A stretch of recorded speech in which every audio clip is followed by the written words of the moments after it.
Je m'appelle Alexandre Tessier, j'ai lancé une entreprise qui s'appelle Objectif Éloquence et toutes les semaines, j'accompagne des gens justement pour arriver à vaincre leur stress, pour arriver à se lancer et à faire des discours qui soient captivants.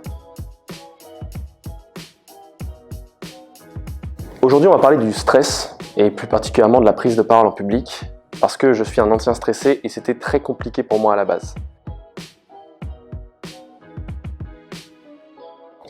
Si vous stressez trop, la chose que vous pouviez faire, prendre un petit journal et d'écrire la veille de votre discours, vous savez, là où vous n'arrivez pas à dormir, d'écrire tout ce qui pourrait mal se passer.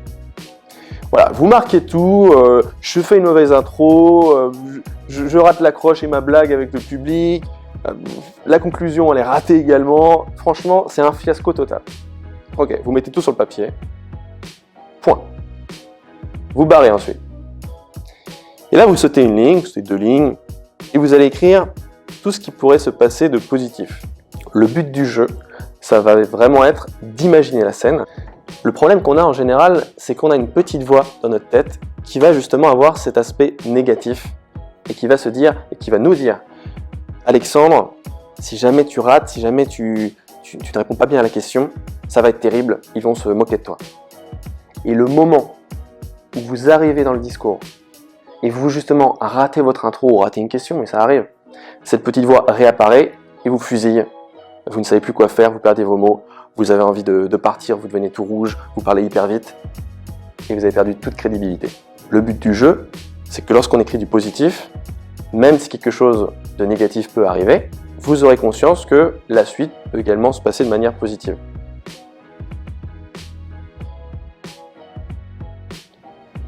Vous avez quelque chose à dire, ok? Et vous ne savez pas trop comment le passer, que ce soit dans les cours ou dans un discours professionnel.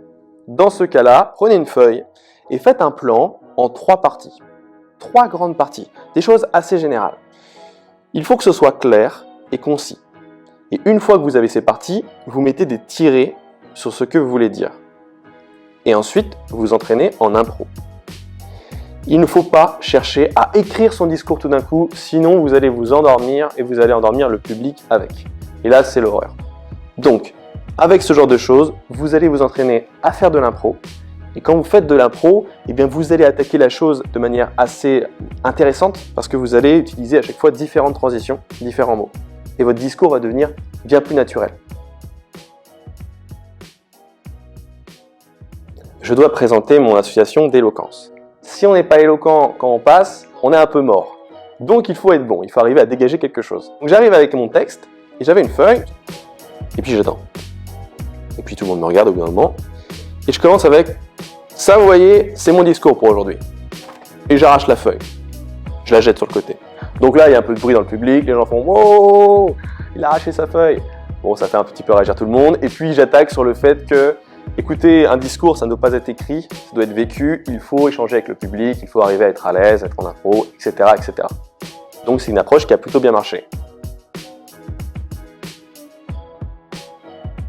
Mais j'avais un ami ce jour-là qui était là et qui m'a dit « Waouh, c'était super ton discours, j'ai envie de faire le même demain devant un autre amphithéâtre. » Je lui dis « Pas de problème, écoute, voilà, c'est ça mon accroche, tu prends une feuille, tu l'arraches, tu dis ça, et après tu parles de l'assaut. » Là, pas de problème. Sauf que moi, je m'étais un petit peu entraîné pendant peut-être 2-3 heures avant, quand même. Faire plusieurs choses, à m'amuser, à déchirer des feuilles, à être dedans. Lui, il arrive le lendemain, il prend un discours qu'il n'a pas créé et qu'il ne maîtrise pas trop. Et là, il s'est passé quelque chose de particulier, c'est-à-dire qu'il arrive devant le public et déjà quand il tient la feuille, il tremble. Il tremble un peu partout. Donc le public regarde et il se dit « Oula, c'est qui un peu ce gars-là » Et il commence avec une voix comme ça « Ça, c'est mon discours pour aujourd'hui » Puis il l'arrache, et en plus il se rate, donc il l'arrache une deuxième fois. Il le jette, pas de réaction. Et il commence à... Alors du coup, il perd un peu ses moyens, il commence à continuer, et là, il perd ses mots, et il y a un mec dans le public qui lui crie « Ouais, t'aurais mieux fait de pas déchirer ton discours !» Et du coup, tout le monde rigole, et lui, il devient tout rouge. Et ça, c'est arrivé simplement parce que il a pris le discours d'une autre personne, qu'il ne maîtrisait pas, et il s'est attaqué à une approche et à une intro où il fallait déjà maîtriser le sujet. Commencez avec des choses simples. Présentez-vous, présentez ce que vous faites. racontez une petite anecdote, quelque chose de rigolo, et ensuite concluez avec, je ne sais pas, une morale qui pourrait être sympathique par rapport à votre projet. Vous pouvez largement réussir, il faut de la motivation, de l'envie et avoir un message à partager. C'était Alexandre Tessier pour Objectif Éloquence, une chaîne YouTube, une page LinkedIn. J'accompagne des gens pour les former sur la prise de parole en public. Si vous voulez savoir plus de choses et même avoir des formations gratuites, j'en offre 2 sur mon site internet. Franchement, venez, ça pourra que vous aider. Et sinon, bon courage pour tous vos discours.